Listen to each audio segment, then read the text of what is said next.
Moi heretycy patrzą w różne strony, badają różne możliwości i dlatego są potępiani. Odzwierciedlają niezgodę na podążanie ślepo za pewną, za masą.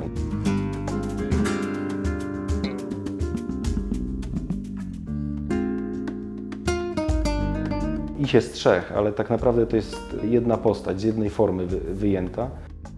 Troszeczkę przetworzona każda z nich jest. Jeden ma usta, drugi ma oczy, różnią się w detalu, w fakturze. Patrzą w różne kierunki świata, tak jakby sprawdzali trochę możliwości. Nie? To jest taki niepokój, który też mi się wydaje jest jakiś naturalny dla artystów też.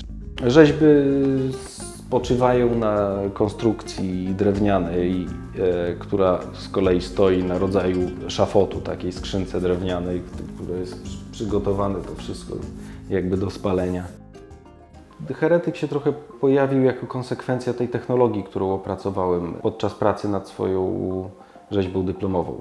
Wtedy opracowałem tę technologię tego papieru, który nie jest papierem maché, tylko jest trochę inny. Nie? To jest kilka warstw papieru wyklejana w formie gipsowej i ona ma jeszcze tam dodatek żywicy, żeby to utrwalić. Ale chodziło mi właśnie o taką ulotność, ten papier, o kruchość, o takie nieoczywiste właśnie kruche piękno. Ta cała kultura klasyczna i harmonia rzeźby greckiej to jest coś, co mnie zawsze napędzało i do czego zawsze pałałem miłością jakąś. Ja staram się zaczynać rzeźbić tam, gdzie można by było skończyć. To wszystko już widać, to wtedy zaczyna się dla mnie ten naprawdę fascynujący moment, gdzie drobnymi półtonami, obniżeniem jakby napięcia się buduje te punkty napięć, którymi staram się kierować oko widza. To jest dla mnie mięso rzeźbiarskie. Natomiast najbardziej fascynujący i taki pociągający jest moment, kiedy zaczynam rzeźbę, no bo tu jest nadzieja, nie? Tu jest ta szansa, że tu się pojawi coś wyjątkowego. Próba sklejenia rzeczy, które właściwie się wykluczają, jest esencją naszej kultury. Gra między komizmem a tragedią, między abstrakcją a figuracją, to jest coś, co mnie też pociąga.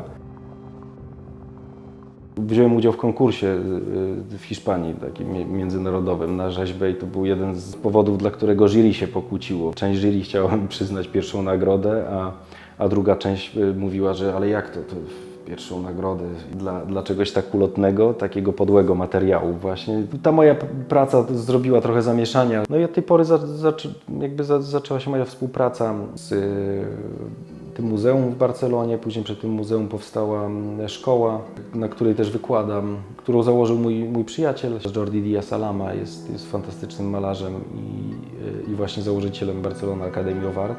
Jak Jordi zaczął pracować nad scenami z piekła Dantego, to jakoś naturalnie mnie zaprosił do tego, żebym zrobił jakąś postać tego Dantego. Jordi empezó este trabajo hará unos casi 4 años. Vemos a Jordi que no trata del dolor de cada una de las almas, sino habla de un dolor conjunto.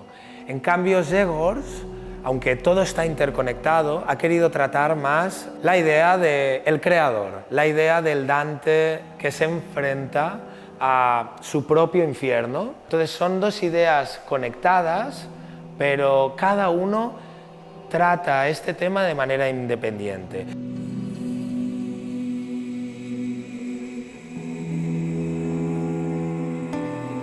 Tak staram się komponować te swoje prace, nie? Żeby one się odkrywały trochę jak krajobraz albo obraz filmowy, albo dźwięk, który następuje po poprzednim i wytwarza oczekiwanie do następnego.